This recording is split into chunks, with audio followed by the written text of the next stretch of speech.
Birinci halda cismin təcili 4 metr bölü saniyə kvadratı, ikinci halda isə 3 metr bölü saniyə kvadratıdır. Cisimlərin kütlələrinin nisbətini məndən soruşur. İndi gəlin baxaq. Biz bilirik ki, Newton ikinci qanundan F nəyə bərabərdir? F bərabərdir ma-ya. Düzdürmü? İndi baxın, birinci şəklə baxaq. 20 Newton qüvvə tətbiq olunub, kütləsini bilmirəm, M1 yazıram, təcildə 4-dür. 20 Newton qüvvənin təsiri ilə 4 metr bölü saniyə kvadratı təcil alır. Deməli, buradan M1-i tapsaq, 20-ni 4-ə bölməliyim, olacaq 5 kiloqram. Deməli, birinci cismin kütləsi 5 kiloqramdır. Gəlin ikinciyə baxaq. İkinci 27 Newton qüvvənin təsiri ilə dartılır. Bu zaman artıq həm M1 kütləli, həm M2 kütləli cisim dartılır. M1 kütləli cismin kütləsi 5-dir. Üstə gələk M2, ikisi birlikdə hərəkət edir. Nə qədər təcillə? 3 metr bölü saniyə kvadratı təcillə. Onda 5 üstə gələk M2 nəyə bərabərdir? 9-a. Buradan M2-ni tapırıq, eləyəcək 4 kiloqram. İndi kütlələr nisbəti məndən soruşur. M1 bölünsün M2. M1 5 kiloqramdır, M2 4 kiloqramdır. 5 bölünsün 4, yəni 4-də 5. Cavab olur Y variantı. İkinci sualı. Deməli, ipin T gəlmə qüvvəsinin 20 Newton olduğunu bilərək F gəlmə qüvvəsini hesablayın. Baxın, T M kütləli yükü artırmaq. T onda bərabərdir nəyə? MJ-yə. Onda bax, bu nöqtədəki T gərilmə nəyə bərabər olacaq? Artıq 2 dənə M kütləli yükü dartdığına görə olacaq 2 MJ. Eyni ipdə eyni gərilmə olduğundan da T F-ə bərabərdir. T 2 MJ-dirsə, deməli, onda olacaq 40 Newton-da. MJ 20 idi, 2-yə vuranda olacaq 40 Newton. Deməli, bax, burada T gərilmə qüvvəsi. Bax, burada T 40 Newton-dursa, eyni ipdə eyni gərilmə olduğundan, bax, bu F-də də olacaq 40 Newton gərilmə. Cavab D variantı. Baxaq 3-ə. Eyni diaqramına uyğun bəndləri müəyyən edin. Düzxətli hərəkət edən iki cismin koordinatının zamanın asılı qrafiklər verilmişdir. Cisimə təsir edən qüvvələrin əvəzləyicisi 0-a bərabərdir. Baxın, qrafiklərdən görürük ki, necə hərəkətdir.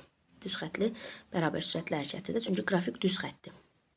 Ona görə də bunların hər birində təcildə əvəzləyici qüvvə də 0-a bərabər olacaq. Ona görə 3-ə getdi 1. Birinci getdi. Sürətinin modulu 3-dür. Sürətin modulunu da tapmaq üçün nə etməliyik? Deməli, x çıxılsın x0 bölünsün.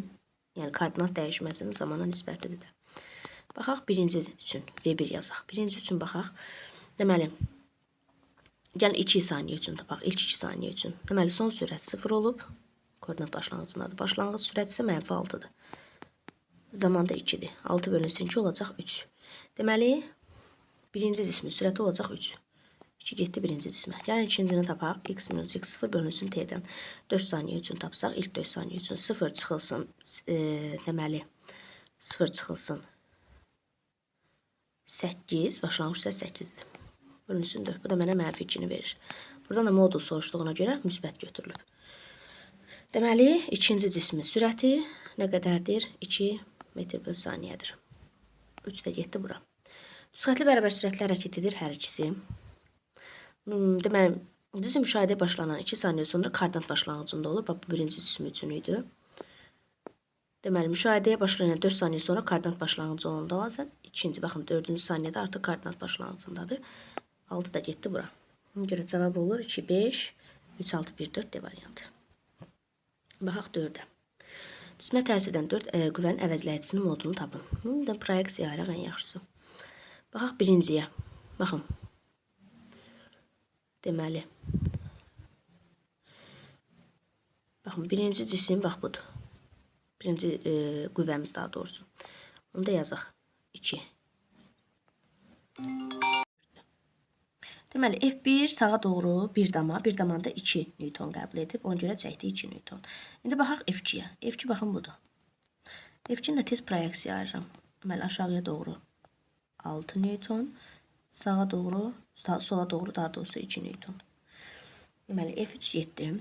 İndi deməli, F2 getdi daha doğrusu. İndi F3-ə baxaq. Baxaq F3-ə. Yenə sola doğru 2 Newton. Yuxarıya doğru 2 Newton. Göstərdik. Baxaq F4-ə. F4 də, baxın, budur. Yuxarıya doğru 2 Newton. Sağa doğru 2 Newton. Düzdürmü? Aha. İndi baxaq. sağa sola 4 Newton. Bunlar bir-birlərini apardı.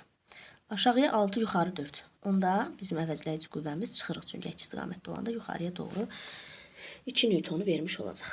İndi baxaq 5-ə. Birinci cismin kütləsinin ikinci cismin kütləsindən 2 dəfə çoxdur. Birinci cismin kütləsi ikinci cismin kütləsindən 2 dəfə çoxdur. Bunu mənə verib. İndi deyir ki, hansı müddəalar düzgündür? İndi baxaq. Birinci cisim ikinci cisimdən daha çox ətalətlidir. Bəli. Kütlə ətalətliyi xarakterizdir. Hansı kütləsi çoxdur, ətalətliyi çoxdur. 2 səhvdir. Cisim qarşılığı tərsi zamanı birinci cisim ikinci cisimdən 2 dəfə az təcil alır. F bərabərdir MA-ya. Düzdürmü? Qarşılığı təsir zamanı bu F-lər bərabər olur. Onda M-lə A tərs mütənasib asıldır. Hansının kütləsi çoxdursa, onun aldığı təcil daha azdır. Ona görə də üçüncü ifadə də düzgündür. Deməli, cisimlərin qarşılığı təsir zamanı birinci cismin sürəti daha çox dəyişir. Yox, birinci cismin kütləsi ağır olduğuna görə daha gec dəyişəcək. Kütləsi az olan daha tez dəyişəcək. Ona görə də cavab olur 1, 3 və 6. İndi baxaq 6-ya. Deməli, uyğunluğu müəyyən edin. Kütləsi 10 kiloqram olan cismə, deməli, 0, 2, 2, 4, 4, 6 saniyə arasında nə olacaq? Uyğunluğu müəyyənləşdirməliyik.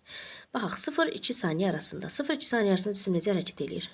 Düzxətli bərabər sürətli. Ona görə də əvəzləyici qüvvə 0-a bərabər olacaq. 1-ə getdi C. C getdi. Sonra 2-4 saniyə arasında. Gəlin birinci təcili tapaq. Təcil nəyə bərabərdir? V çıx V0 bölünsün T-yə. 2-4 arası. Deməli, 12. Son sürət, başlanğıc sürət 4. Zamandakı 2 saniyə 4 saniyə arası, yəni 2. 8 bölünsün 2. Bu da mənə verdi 4-ü. Deməli, təcili tapdım 4. Kütləni də verib 10. Onda F bərabərdir MA-dan. 10 vurulsun 4 olacaq 40 Newton.